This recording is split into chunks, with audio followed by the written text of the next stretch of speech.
Hello, hello, hello. Welcome to Dr. Talks Show on blackdoctor.org and on my Facebook Facebook page and YouTube channel. Sorry, I was just checking. I just saw something flash across saying that my Wi-Fi wasn't stable. So I hope that we can get through this without freezing too much.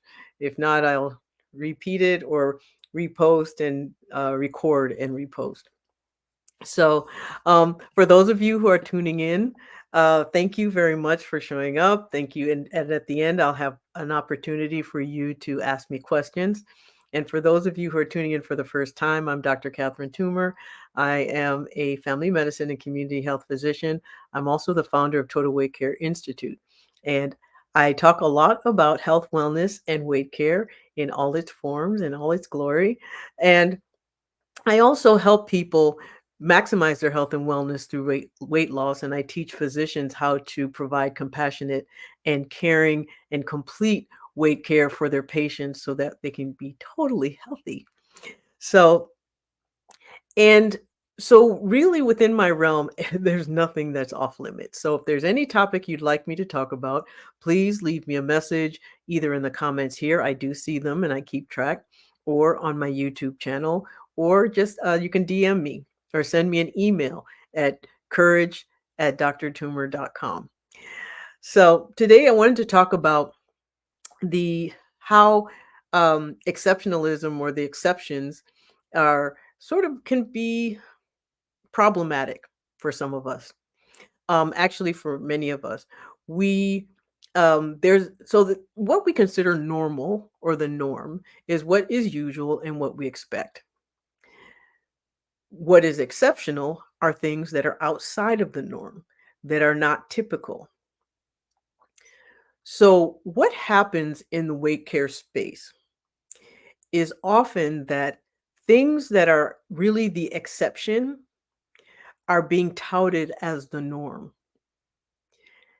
And that can be a problem, particularly for someone who's just starting out in a process and who's looking for examples of what to expect and seeing these extreme examples of what can happen and whether they're true or not true.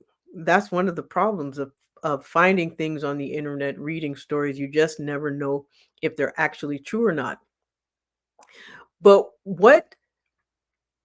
when not being careful, when looking at stories or hearing stories or seeing results in other people, if we're not careful to determine whether what they did was absolutely normal, absolutely true, um, and also not recognizing that even if it is true, that it's the exception and not the norm, then what that can do is it warps our expectations of what should happen. And when our expectations are warped, our expectations have been altered in some way. What that does is that as we move along what is considered a normal process, we think it's abnormal. And if we think it's abnormal, then one of two things happen. We blame ourselves, we internalize it, or um, we think that we're doing it wrong. When in fact, what's happening is absolutely normal. Perfect example of this is I often, people who know me, who followed me, know that I prescribe quite a bit of GLP-1s, which are the what people call the weight loss shot. Which, of course, as anyone knows, it's a misnomer. They do not help you lose weight. They are not weight loss medications. What they are weight gain prevention and reversal medications. There is a distinction. And so, so one of the things that in prescribing these medications, which I've done for many, many years, even long before Saxenda came out, I was using it off label for weight management. But one of the things that started happening with the advent of the internet and the internet getting a hold of these medications and kind of the stories is that people have lost significant amount of weight very, very quickly. And so what that's done is warped other people's expectations of what should happen using these medications to lose weight.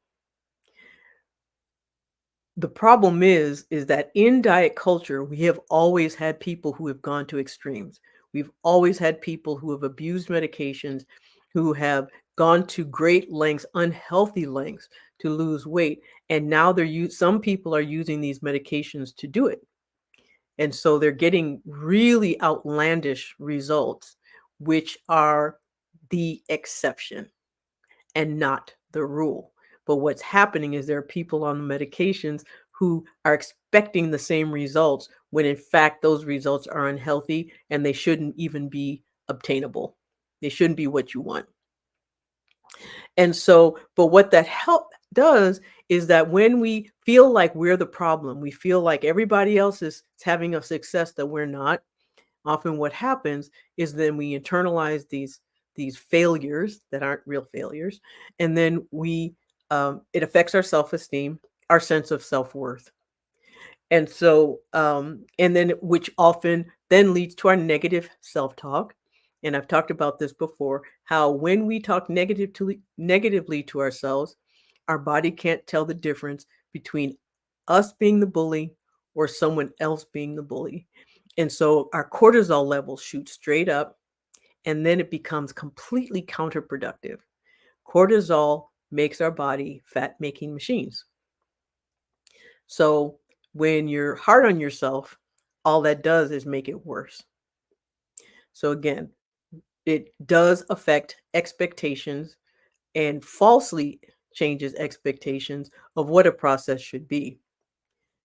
The other that it can do is lead to extreme behaviors, unhealthy behaviors, because we'll see what someone else has done and try to mimic their results.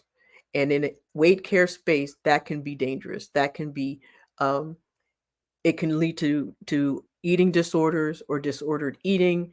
It can lead to extreme exercise to the point where injuries then occur, which then again is counterproductive because if you injure yourself, you can't do the things that are healthy.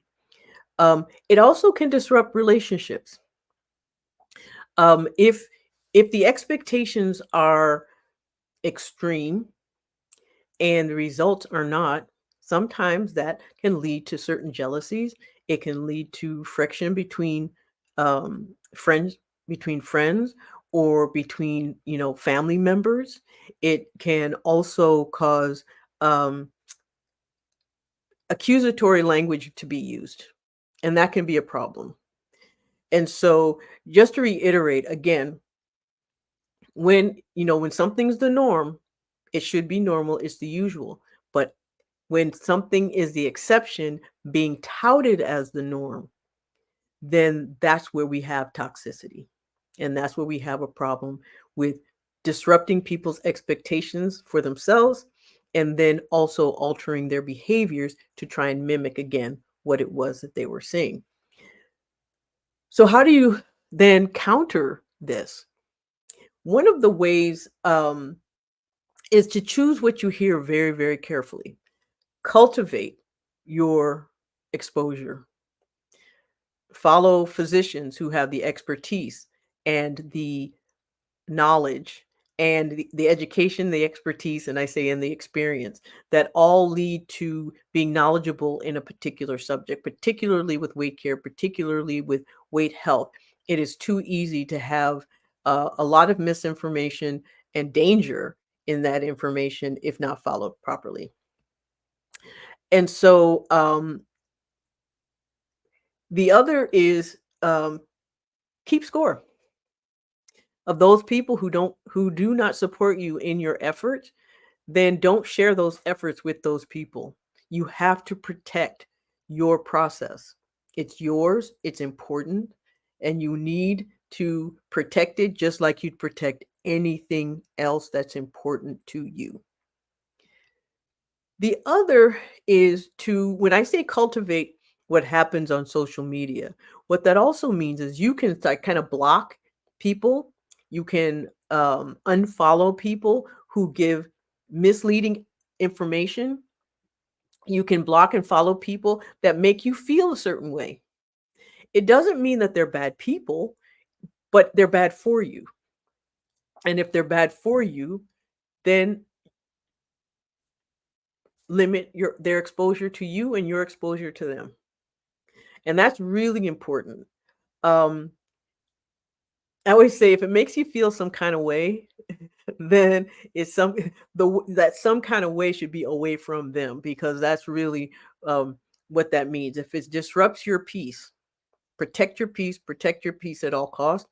And sometimes, of course, it's family members, but just like some people can be good people but not good for you, you don't necessarily have to block family members, but you can stop following them, and therefore you're not exposed to their false narratives, because that's really what the exceptions are. They're false narratives. And limit social media. I know that's difficult, and that kind of it seems a bit hypocritical because you're on social media listening to me right now. But you can, when you know that there's things that are scheduled at a particular time, you can just come on for that amount of time, listen, and then move away. Or don't watch things live. Watch them at a different time when as a replay, so that way you're not kind of seeing all the different things that are coming at you at once, because as soon as you come on social media, you see it, the notifications start, they get really, you get distracted. And so, if that's a problem for you, if you don't feel bad, then it's fine. But if you notice that you're starting to kind of affect your spirit, then limit that. But it's really important to pay attention to these things, mainly because they can cause problems. Um, it's too easy to fall victim to the shaming, as even if that shaming is us to us. Self-shaming is just as much of a problem as societal shaming, and we've internalized a lot of that shame.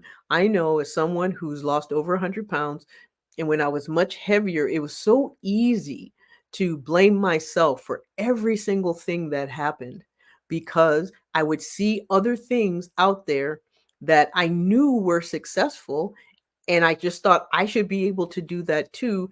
Of course, not understanding then, like many of us do now, that there's an underlying metabolic process that had to be corrected first. The other is that self-doubt feeds on itself. It's insidious, and it grows, and it gets bigger, and if you don't, nip it in the bud, it will get worse. Anything you don't address that eats away at you will continue to eat away until it's stopped. And the other is that it can cause a lot of overwhelm and a sense of this need to be perfect. Overwhelm and perfection are the killers, or I should say the enemy of progress. And I'm going to say that again. Overwhelm and perfection, overwhelm caused by a sense of perfection, perfection causing overwhelm, is the enemy of progress. And so in any type of process, you want to make sure that whatever you're doing doesn't overwhelm you, and that you eliminate this sense of needing to be perfect at it, because there is no such thing as perfection when it comes to your health. It is a journey. It's like saying there's a perfect way to drive from New York to California. There isn't.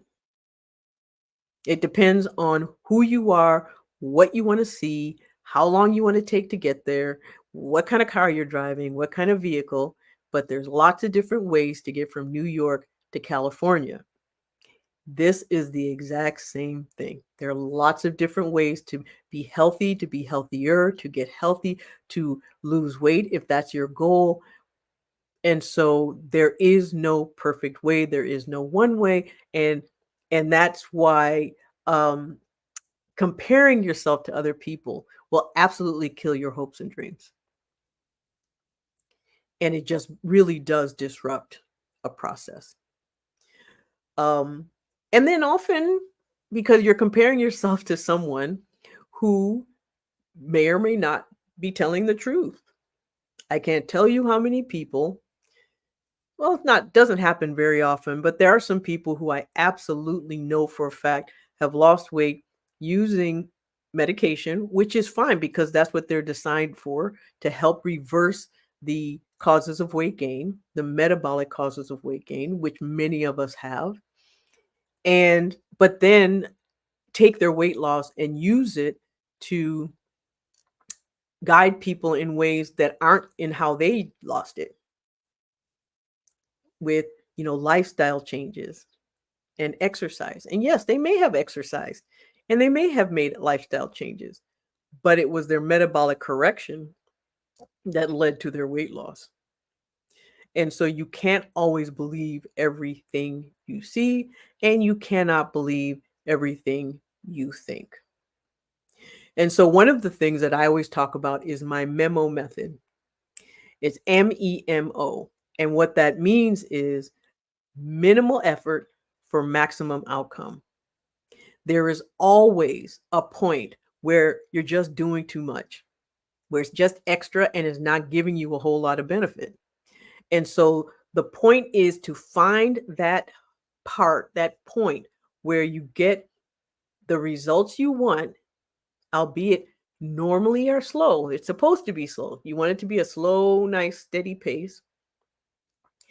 You minimal effort, but you get the most out of it, because there's going to be a point where you can't get any more out of it. It's sort of like driving a car. You want to get to the point where you can cruise, because if you push your foot all the way down on the accelerator, there's going to come a point where the car's not going to go any faster. It's going to go fast, but it's not going to go any faster just because you're pushing the pedal harder. So all you're doing is doing something harder, and it's not giving you better results. And that's essentially what M.E.M.O is. You find that point where the least amount you have to do in order to get the maximum outcome, whether it's in how you eat, whether it's in what you do in exercise, whether it's in how you de-stress, if it's in how you get enough sleep, if it's, if you drink enough water, eat enough protein, eat enough calories, whatever the process is, there is a point where doing too much is not going to help you all that much. And so for every single person, that point of maximum outcome with minimal effort is different.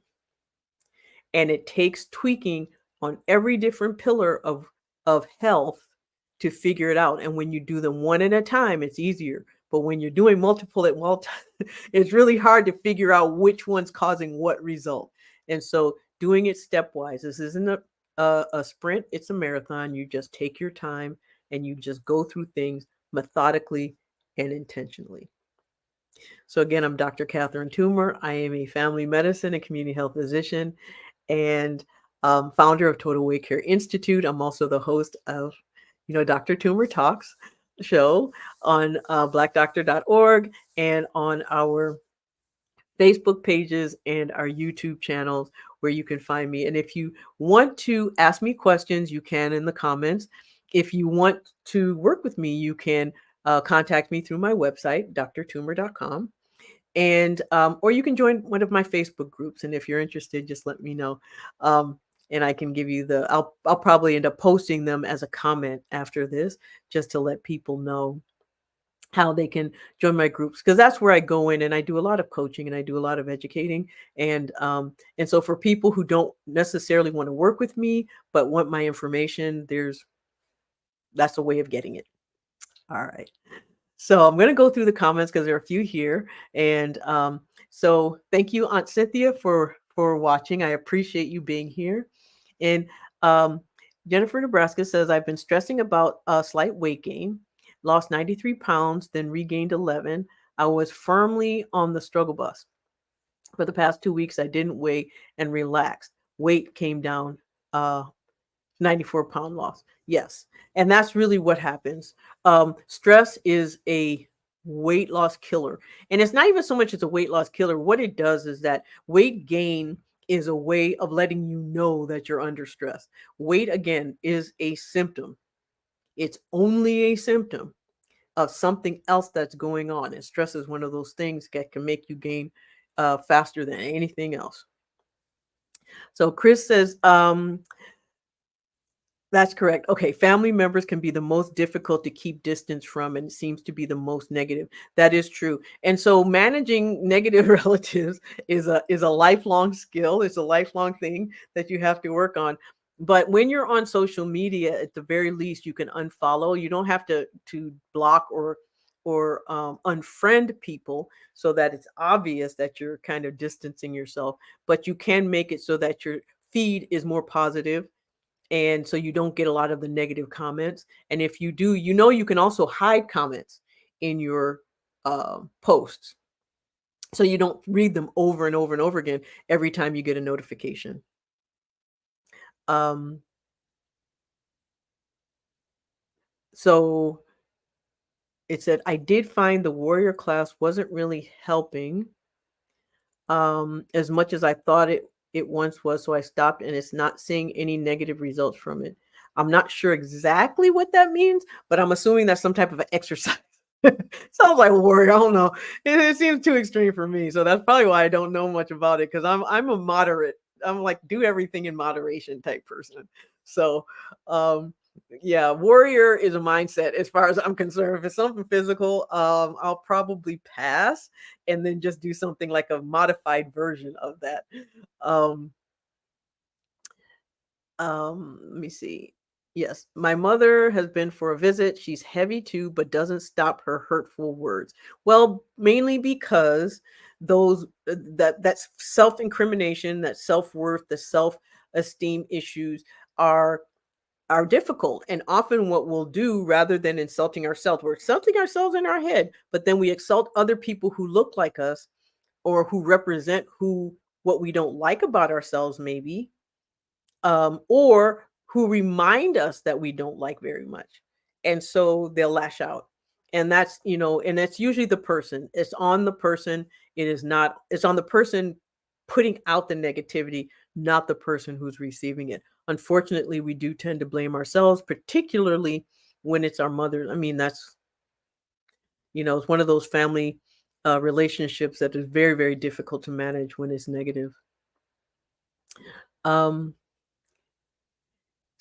well, it seems like we got through all of the comments rather quickly today. Um, well, thank you for coming. If you're watching now, I appreciate you showing up. And then you can always put hashtag replay, and we can watch when you watch later. And also, you can leave comments on my YouTube channel. I do see them and I do respond. So, thank you very much for coming. And I will see you next week for Dr. Toomer Talks on Tuesday. Good night.